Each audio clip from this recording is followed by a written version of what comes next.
Ladies and gentlemen, boys and girls, welcome to Inside the Kennel Podcast. We have the man himself, the Kennel Master. We like to call him Mr. Footscray. He played 350 games with this mighty club. He's a Charles Sutton medalist, the one and only Douglas James Hawkins. Welcome for our preview, Dougie. And Matty, lovely to see you as well. Good on you, Paul. Good on you, Matty. And only a few games to go, Matty. Oh, I tell you what, Doug. A couple of weeks ago, it was heartbreak at Ballarat. We went down to GWS in terrible circumstances, and the doom and the gloom settled. The dark clouds and the vultures were circling, weren't they? And then what an amazing thing 1 week in footy can do, because we got back on and defeated the Tigers, and now suddenly optimism returns. What were your thoughts about how we performed against the Tigers this week, Doug? Well, Matty, first of all, that the GWS game, I was doing a function in Shepparton at the Overlander Hotel, and I was on my way down there, and we were 35 points up.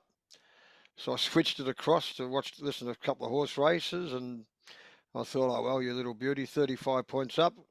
Got to the hotel there, and I said to the bloke, oh, the Dogs. And I said, what do you mean by the Dogs? What we win by? He said, what, win by? You lost. I said, mate, are you serious? You're kidding. So I got shocked with that, first of all, and to lose that game at Mars Stadium was disappointing, really it was. And I think, Paul, Matty, the Richmond game on Friday night, I actually saw a fair bit of that game, and that is the first four-quarter game I reckon we've played all year. And I think that's a good sign, Paul, Matty, because we're leading towards the finals, which will certainly be in it. And boys, make no mistake, this finals campaign, it's wide open again. There's no one standout side, I don't think. I think Melbourne are going pretty good. Everyone was jumping on the Collingwood bandwagon, but I tell you what, it fell apart the last couple of weeks. Young boy Dacos has been skittled. He's out for 4 or 5 weeks. And again, poor Matty, the Bulldogs against Richmond, we jumped them. In the past, we've been letting sides back in, but guess what? Wasn't the case Friday night. And the boys overall as a group was just fantastic. And the Bont, he'll just about win the Brownlow medal. He'll just about win the Brownlow, boys.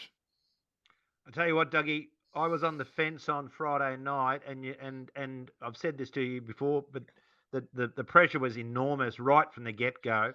Yeah. And what I loved about Bont's game is in the last couple of 2 or 3 weeks, he's been carrying the side. He's literally been dragging them across the line, and he was just that, because the team performed so well across the park in every position, Bont was able to be the cream on top on Friday night. And you just saw him play a really beautiful, comfortable game. He was superior, put himself on the line on so many occasions, but it was just majestic to watch a player of his class and ability perform. It was just wonderful to watch.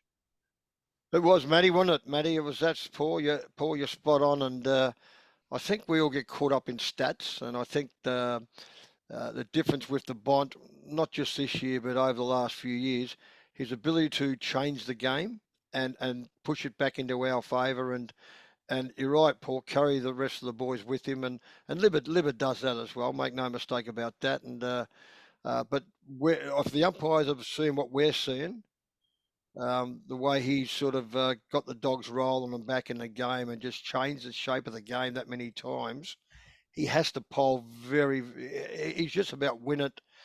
And the Smoky boys is the blonde-haired ruckman, Tim English.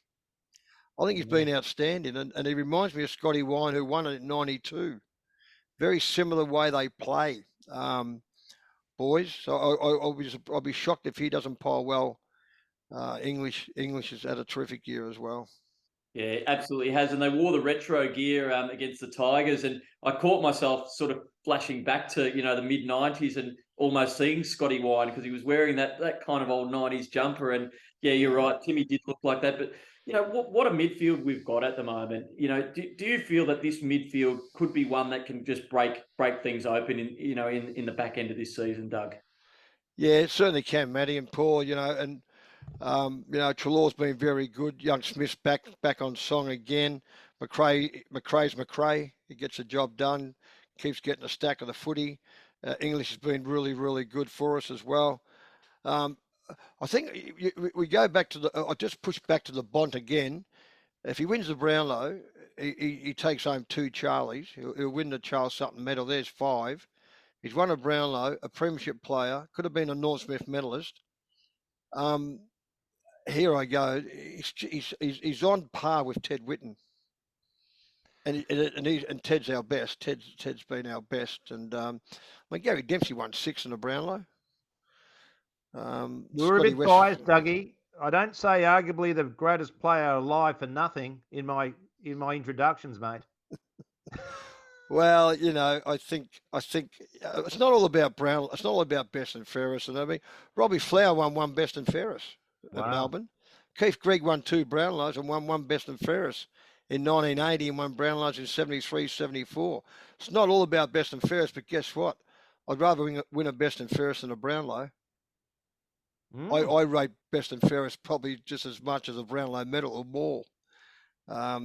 And the Bont's going to do that. If he takes Charlie home, and mate, he'll at the end of his career, he would have gone past Ted. How's that, Paul? How's that, Matty? Well, it's a huge call because I know how much you love and adore. I love EJ, yeah. As everybody does, and there's probably no bigger statement than you can make there. Ted's Mr. Football, you're Mr. Footscray. We're going to have to come up with a title for the Bont if you're putting him at the top of the tree. Yeah, no, it's an interesting one, isn't it, Paul? Matty, it really is an interesting one, and I get a lot of people ask me that now. Is he the best Bulldog? Is he the greatest Bulldog, Dougie? And I think, well, by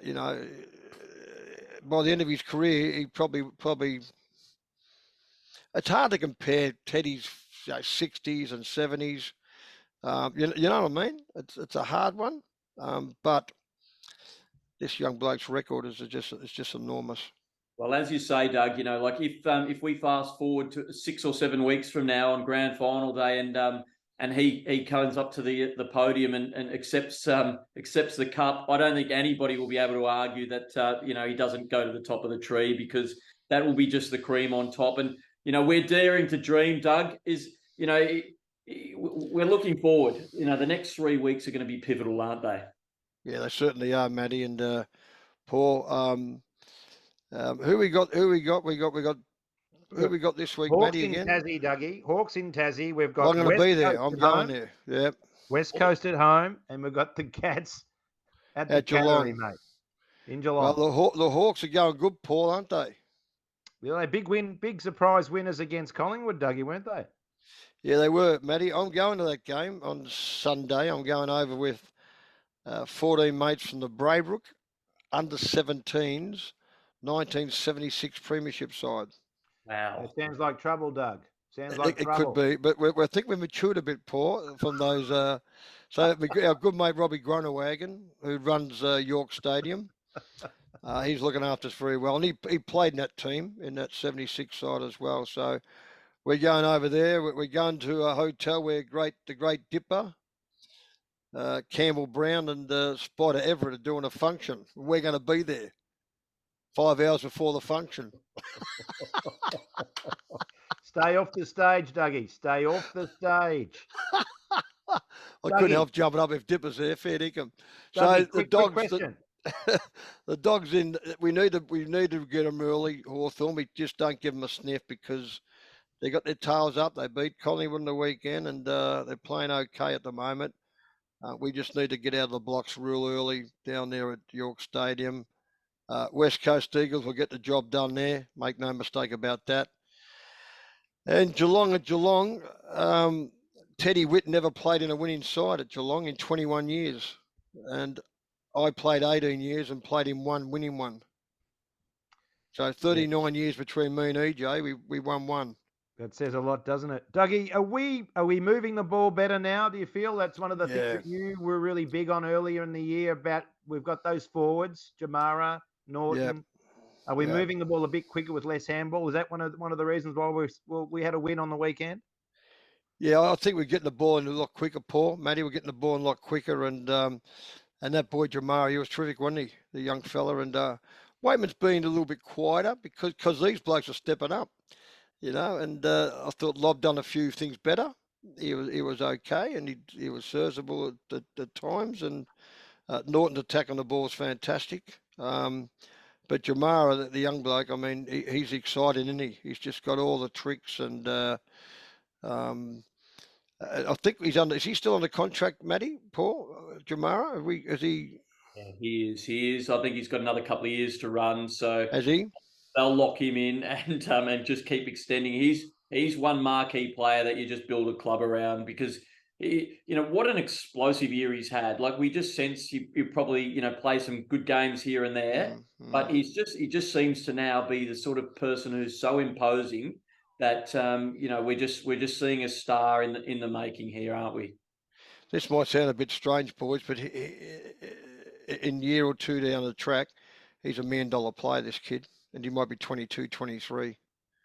That's how I rate. This is how I see this kid, the way he's just developed and grown, and grown with a bit of confidence and that, a little bit of swagger, and got a few tricks, got a lot of tricks. And don't forget Norton. I like to go back. He can go back too if he has to at some stage. But gee whiz, that boy on the wing's been all right. That Polder, the long-headed kid, where did he come from? Yeah, Magpie. Colin got rid of him. Yeah, he got picked up in the early draft, Dougie. Gee whiz, like the Magpies got rid of him. They must be pretty good in their wingers. So they got side bottom and I don't know, was the other wing, but geez, he's not a bad player. That kid, is he? Polder, the dark-headed, long-headed kid. Yeah. He's got one heck of a haircut, but he can certainly play. He's pretty rugged, and he's just got good nous. He's 21, so he's more of a mature age player, just ready. How old is he, Matty? 21, I think he is. Yeah. Gee whiz. Yep. Gee, that's a good pickup by the Bulldogs. I didn't know much about him, and then I watched him a little bit, and I thought, well, this kid's got a few tricks, and he's tough. He's not scared. He just worked on his craft, Dougie, in the reserves all year, basically getting a really good form. He was lucky enough to get on the list. He came in uncontracted at the beginning of the year. Yep. He did a big pre-season, got picked on the list, worked his butt off in the VFL, kept really positive, and then was given an opportunity. Dougie, I'll tell you who I like playing at the moment, and someone who's reinventing that forward pocket role. When I say reinventing, rather than being necessarily an outside pressure player, is young Westy. I love his old-fashioned style of play, because what he's doing, he's not necessarily fleet of foot and putting pressure on the outside, but inside he's pushing, shoving, he's scrapping it, and he's doing that with some success. No, you're right, Paul, and what he is doing, you're right, he's creating some goals, opportunities for other players to kick goals. He's feeding off and giving it to them who are in a better position than he is. He could probably try and fight his way out of a tight situation, but he's prepared to give the ball off straight away. And you're right. I've been a bit of a raptor to this kid, and again, because as you said, Matty, we've got a great midfield, which we have. It's pretty hard to see the kid go into that midfield. I'd like to see him at times, but he's got to learn now. And I think I might have said this, Paul, a few weeks ago, that if he gets 8 kicks, he's got to kick 3 goals. You know what I mean? I might have said that a while ago. Yep. I haven't changed too much on that, but if he's giving the ball out and we're kicking goals from it, and he's creating it, well, that's just as good as Nully's kicking the goal. Is that fair? And look, Dougie, I think he's doing that. But if you watch him play, he's belting bloke. He's good. He's getting belted. He's belting blokes back in a fair way. But he's just bringing a physicality that's been missing. And I love the way that he's styled his game. He's worked out what he's good at. He's playing to those strengths. And a little known fact as well: Bailey Smith, Vandermeer, and Westy were all drafted in 2018. They were the first 3 picks for that draft period. And they're all having a bit of success. Vandermeer's finding himself on the halfback flank and seems to be enjoying it. And we know Bailey's getting a bit form back, and he's really important to us. And Westy, so that synergy is really good for the club. They're getting up to 40, 50 games with Vandermeer and Riley, and we all know that Bailey played his 100 a couple of weeks ago. No, you're right, Paul. Vandermeer has been very good, and Riley and Bailey Smith starting to get back. This side, the Bulldogs, just starting to play their best footy. right at the pointy end. So just watch out, people. Just watch out this space, because that Richmond game was the best 4 quarters we've played all year, and it's the only game we've played 4 quarters, and that's a great sign that the boys are playing 4 consistent quarters, and the ability that we have on the ball, back line now with Jones back, we can beat anyone. The Dogs can beat anyone on their day, and like they play against Richmond, they'll beat anyone.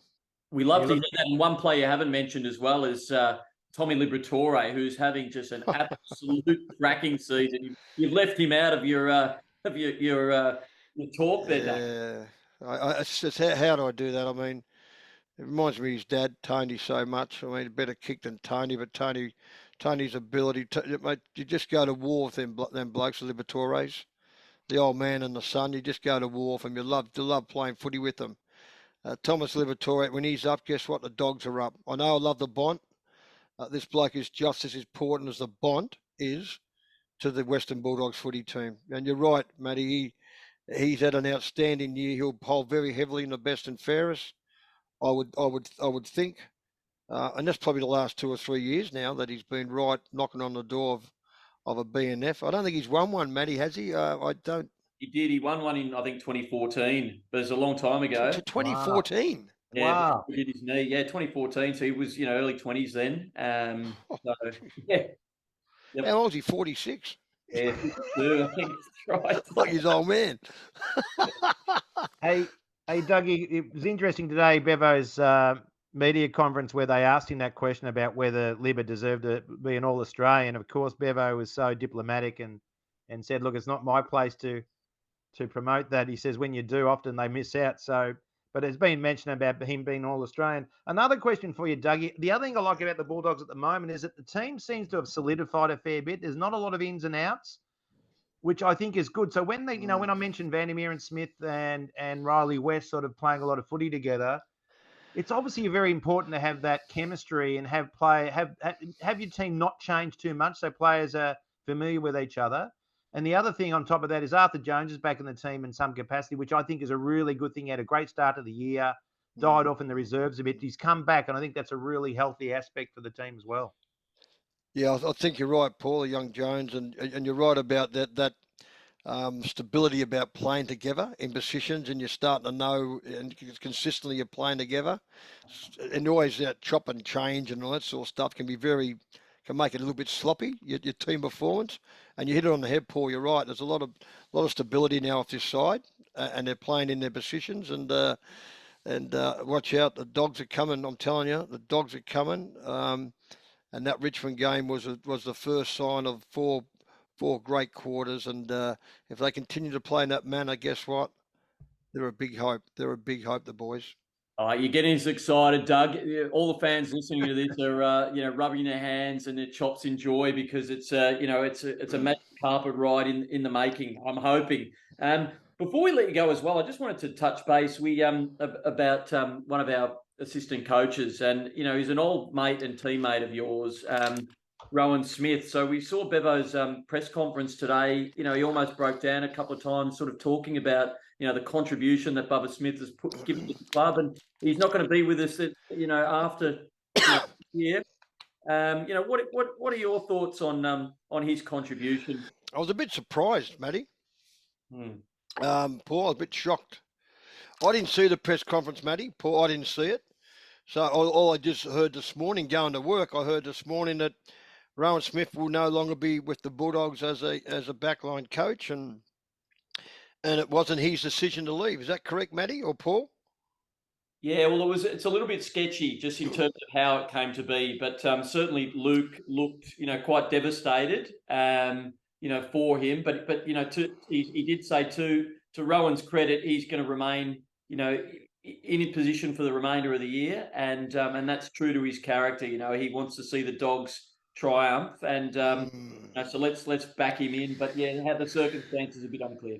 I'm good mates of Bubba. I get along with Bubba great, and I got a feeling he may have had number 7 on his duffel coat when he was a kid.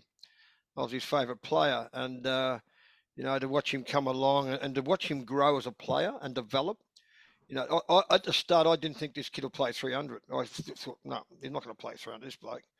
and he went on to play 300 games of footy for the Bulldogs, and I'm sure if you cut his arm, it'll be red, white, and blue blood. Mm. And it's a hard decision if the club's made that decision for him that his time is up. I know we can't stay there forever. We all know that. We all know that. But when you're still delivering, which I'm thinking he is, it's a tough gig for Bevo and the club to depart with, one of your favourite sons.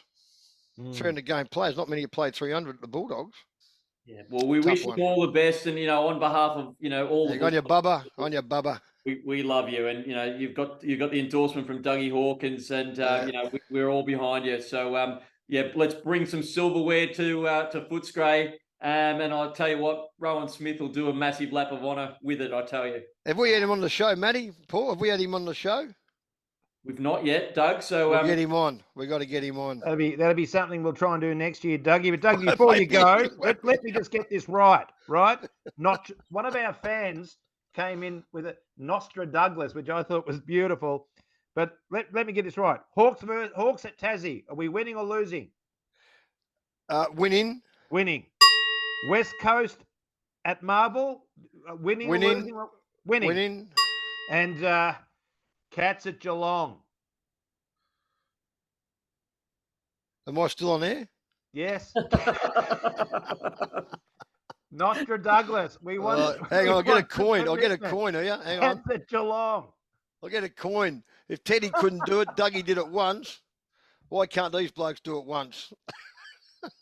Probably. We can win, but we need to be at our best. Yeah. Well, you know what? If we got 2 out of the 3, we're secure in the 8. You imagine we're looking to finish 5th or 6th with that. If we win all 3, we absolutely secure 5th, and a home final in either of those cases. So, do you know what? We then have to win 4 in September, and that's when the glory comes. Doug, can we do it? We're going to get you on in 3 weeks. And we're talking finals, so get excited, Bulldog fans, and we got some excitement ahead. Woof, woof, woof! The Dogs are back in town. We're coming. We're going to hunt them. Woo! Thanks, Dougie. On your Matty, go on your Paul. Have a great week, Dougie. Lovely speaking to you. On your boys. I'm going to Tassie. We'll have fun. Behave. No dogs. Red in my heart, white in my veins, blue in what I